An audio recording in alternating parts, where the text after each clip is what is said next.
Bonjour Nissim Sultan. Bonjour. Merci d'être en ligne avec nous sur RCJ à quelques heures seulement du début de la fête de Pessah qui démarre ce soir avec la célébration du premier Seder au cours duquel nous lisons la Haggadah, le récit de la sortie d'Égypte.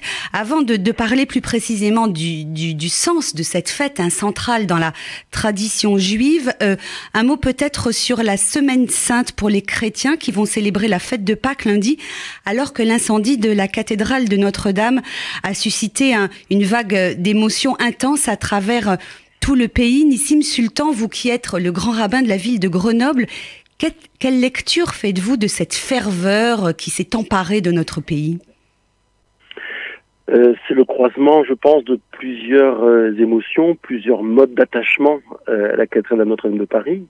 Bien sûr, spirituel pour bon nombre de compatriotes, mais aussi pour d'autres citoyens non-croyants. Il y a le lien avec l'histoire, avec la grande histoire. Il y a le lien artistique avec le patrimoine. Et donc, c'est un symbole à plusieurs facettes et dans lequel donc convergent toutes ces émotions. Et c'est bien au-delà de l'Hexagone, comme vous avez pu le constater. Nissim Sultan, revenons maintenant à cette fête de Pessah qui débute dans quelques heures. Comment caractériser ces deux soirées de Seder qu'on fait à l'extérieur d'Israël ? Est-ce que ce sont, pour vous qui êtes rabbin, avant tout des moments de transmission, mais peut-être aussi de questionnement ? Questionnement, transmission. Vous avez dit là les deux mots-clés, car il n'y a pas de transmission sans questionnement. Questionnement, c'est quoi ? Le questionnement, c'est la voie royale pour s'approprier un enseignement. Délivrer un récit magistral, on pourrait très bien avoir une Megillah de Pessah, c'est-à-dire lire l'Exode 1 à 12, chapitre 1 à 12, et ça irait très bien comme ça. Or, vous avez, en lieu et place d'un récit tout fait qu'on s'administrerait, vous avez une Haggadah qui n'a ni queue ni tête. C'est extrêmement frustrant de voir qu'à la fin des fins, on n'a pas raconté à proprement parler une fois qu'on a lu la Haggadah. La Haggadah, c'est le livre du professeur, à partir duquel vous allez apprendre à vous interroger, à faire s'interroger et à proposer quelque chose selon la cible choisie. Les 4 enfants sont 4 cibles possibles et ils structurent même toute la Haggadah puisque les variations des développements, je ne dis pas des réponses, correspondent à chacun des enfants. Bref, ce sera à nous de produire un récit, c'est-à-dire de poser une feuille parmi ces 1000 feuilles qui constituent la mémoire, un récit raconté par un individu donné à un moment donné, à un autre individu donné à ce même moment donné, et ces récits sont différents si on change l'individu et surtout si on change le moment.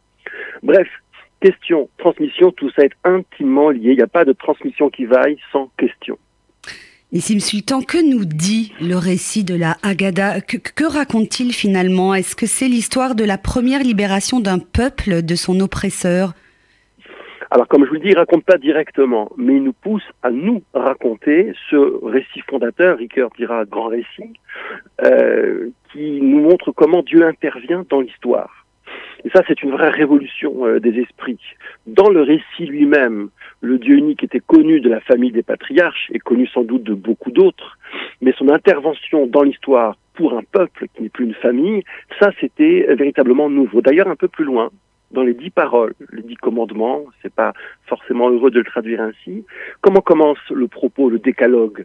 Anochi Hachem Elokecha, je suis l'Éternel ton Dieu qui t'ai fait sortir du pays d'Égypte. C'est-à-dire que cette présence-là, avec un grand pays qui se manifeste, et qui parle à ce moment-là, il s'agira de l'identifier à celle qui est intervenue précédemment. Vous avez là une équation formidable, une certaine idée de la providence. C'est pas seulement une force créatrice, mais c'est une force qui s'intéresse aux hommes et qui intervient dans les processus historiques. Et je dirais même au-delà de la prophétie, même si on n'a plus de prophète, il nous reste nos yeux pour lire l'histoire, et ça c'est un immense défi, comme chacun sait. Nissim Sultan, le nom de Dieu et le rôle qu'il a joué dans la sortie d'Égypte est omniprésent dans la Haggadah. À chaque instant, on nous rappelle que c'est lui et seulement lui qui a permis la libération des Hébreux. Comment faut-il l'interpréter ? Comment faut-il le comprendre ? Est-ce que ça signifie que l'homme n'a aucune prise sur son destin et n'a aucune part dans cette marche vers la liberté ? Il est entièrement entre les mains de Dieu ? Alors là, vous tenez là une formidable interrogation, parce que ce texte dit une chose qui n'est pas conforme au récit biblique lui-même. C'est-à-dire que vous avez des agents tout de même. Où est passé Moïse ? Où est passé Aaron ? Où est passé Myriam ? Où sont passés les mérites des uns et des autres, les actions des uns et des autres ? Tout ça dans la Haggadah est passé sous silence. Et on insiste bien davantage, à grand renfort de midrashim rapiécés les uns aux autres. On nous raconte donc que seul Dieu, sans aucun intermédiaire, est intervenu. Sans doute parce que c'est là la quintessence même du message. Bien sûr que les hommes agissent, mais ce qu'il est important de retenir, c'est pas tant que des hommes agissent, mais c'est que l'histoire ne se passe pas comme ça, ne se passe pas de la providence. Et qu'il nous appartient à nous de, entre guillemets, rendre Dieu comptable de ce qui se passe, de s'accorder à cette comptabilité ou de prendre acte qu'il nous est impossible, nous, d'accorder l'histoire et la présence divine, c'est-à-dire avoir un moment de modestie et ne pas mettre Dieu partout à notre sauce, passez-moi l'expression. Donc voilà, ça renvoie à un questionnement qui est en fait le plus délicat, le plus difficile. Que des hommes agissent et qu'on leur rende hommage, c'eût été facile, de comprendre comment Dieu intervient dans l'histoire et qu'il en est finalement seul comptable, ça c'est un défi formidable théologique. Est-ce que vous diriez que le message de Pessah a une portée universelle? Oui, fondamentalement oui.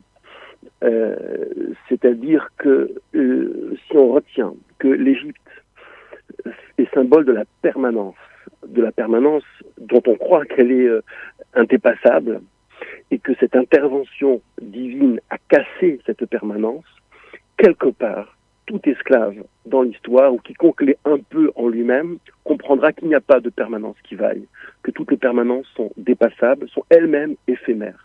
Et c'est un récit fondamentalement libérateur. D'ailleurs, les sages du Talmud qui racontent que les 10 commandements ont une portée universelle, que chaque mot tombait comme le marteau sur l'enclume et se répartissait en autant d'étincelles, dans toutes les langues, autrement dit dans toutes les consciences, dans tous les référents culturels, dit bien que cette affaire d'Égypte ne concerne pas seulement les esclaves qui physiquement sont sortis d'Égypte, mais bien quiconque a besoin de croire qu'on se libère de ce qui paraît immuable. Souviens-toi que tu as été esclave en pays d'Égypte, nous dit le texte Nissim Sultan. En quoi cette histoire peut-elle être une clé aujourd'hui pour nous aider à comprendre le monde dans lequel nous vivons, nous, le peuple juif? Alors c'est d'abord toute la charge éthique que comporte ce commandement, c'est-à-dire que nous, Hébreux, devenus libres, entrons dans un univers de tentation terrible, à savoir d'oublier qu'on devient libre d'abord, et d'oublier la condition d'esclave. Or, et là je vous renvoie au texte d'Hegel, la dialectique du maître et de l'esclave, il est très dangereux de devenir le maître, c'est d'ailleurs le grand moment de faiblesse. L'esclave rêve de liberté, donc il est porté par cette puissance et par ce rêve, mais le maître, lui, a de quoi il rêve? Eh bien c'est ça que la Torah vient casser. Attention à l'hébreu devenu le maître, il faut se souvenir qu'il a été esclave, que l'esclavage continue dans le monde, qu'il y a encore des opprimés, et il ne s'agirait surtout pas d'être du côté de ceux qui justifient cet état de fait scandaleux.